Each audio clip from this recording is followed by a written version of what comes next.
Hey everybody, Thomas here, and today we're going to show you how to change out this piece right here on the truck. My four-wheel drive went out. It showed a error code on the dash. It said service four-wheel drive or four-wheel drive service, something to that effect, and four-wheel drive would not engage. One day we were driving on the road, we hit some rumble strips and it started saying service four-wheel drive. So that might have been the initial portion of the failure. The four-wheel drive system did continue to work until about a month ago. I looked online and the OEM part from Mopar, this part right here was like $300 something. I said, there's got to be an easier way. I mean, literally it's a piece of plastic held on with the 4 bolts, and then it's got a pin connector that goes there. Long story short, I got the replacement part on Amazon. I'll put that in the description below. I believe it was around $80 or something to that effect. And the actual change out was under 15 minutes, and the total, cost was less than $100. There is gear oil in here, but I'm going to also show you what I did to correct that. I literally used my hill here and had the truck leaning hard to the left side, so hard to the driver's side, in order to get all that gear oil to travel to the other side.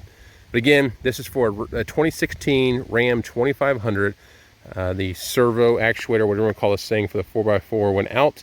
I'm going to show you the quick and easy change out. It is very simple.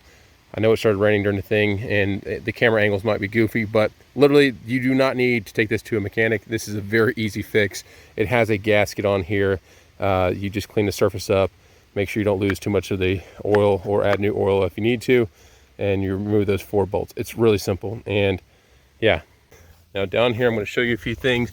You can see that one pin connector right there. I've already disconnected that, and I've got the new actuator down there. Now I just had my front end serviced on the truck, front and rear end serviced on the truck, all new fluids and stuff like that. So I didn't want to waste anything. So what I'm doing, so I don't lose anything, is I've parked my truck on a really steep hillside here in order to prevent any loss of that gear oil. That gear oil is pretty expensive, but I can show you underneath here. I've already got it swapped out. Well, removed, I should say. I gotta get up there a little bit better. Give me one second. Okay, so as you see right there, there is the opening that goes into the front axle, the straight axle here. Here's my new piece of equipment that's gonna go in. Real easy. It's 4 screws or 4 bolts to remove, excuse me, and then that little pin connector, and I'll show where that goes on to. But as you can see, I have very little loss of fluid. In fact, I'm having it drip into my new actuator. So yeah, trying to save as much as I can. I think I maybe lost like a tablespoon, 2 tablespoons at most.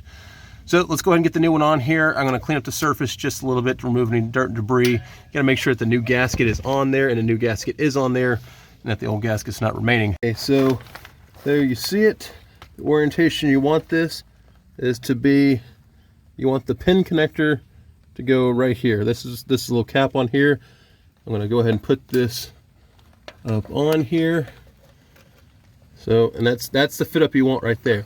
You want this little arm right here to go onto that smooth section right there. That's what's going to actuate the 4-wheel drive. These things go out because there's plastic gears and stuff inside of it. It's kind of an issue that's been happening. But yeah, so I'm going to go ahead and add my 4 bolts.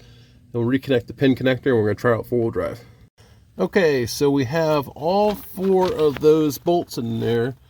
Those right there are 10 millimeters, the most commonly lost socket in your tool shop. So we got her back on there. I've removed the plastic cap off top of here, and then all you got to do now, quick and easy, boom, she's in. And then there's like a little red little tab thing right here. Push that down.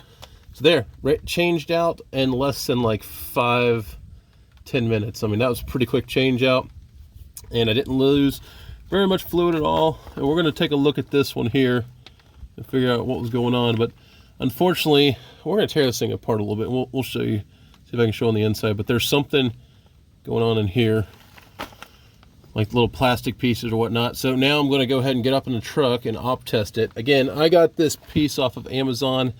The OEM one, I'm not gonna lie, was ridiculously expensive. I want to say it was like over $300.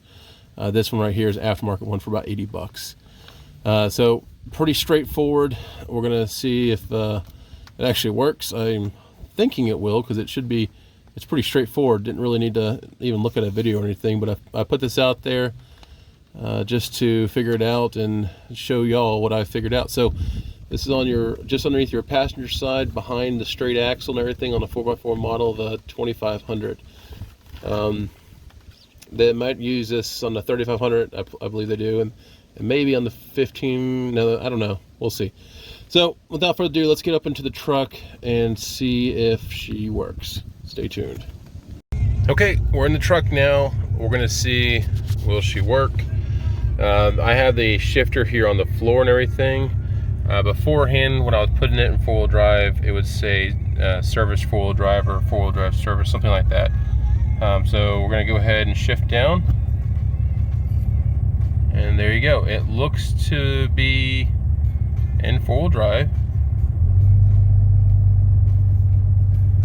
Yeah, so, okay. I'm gonna count that as a win. Quick and easy fix. Total elapsed time, let's see if she switches out of four-wheel drive. Yep. All right, so there you go.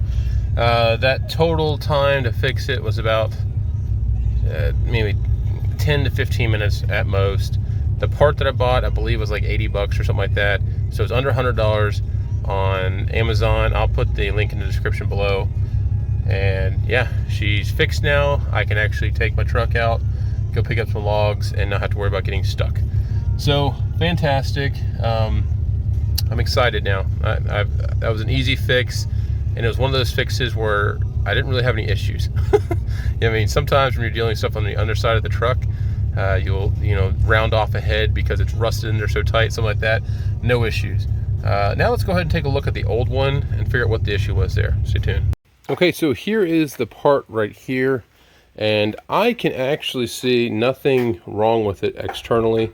I'm not going to break into this thing. I was going to, but I'm like, I don't see the point. So it appears that there's probably some type of either magnetic signal there, or there's probably something like a plastic plunger in there. That does move pretty easy back and forth. There are really no moving parts on the inside, but anyways, that was the old. Got the new one in there, and it is working, so I count that as a win. Pretty quick change out.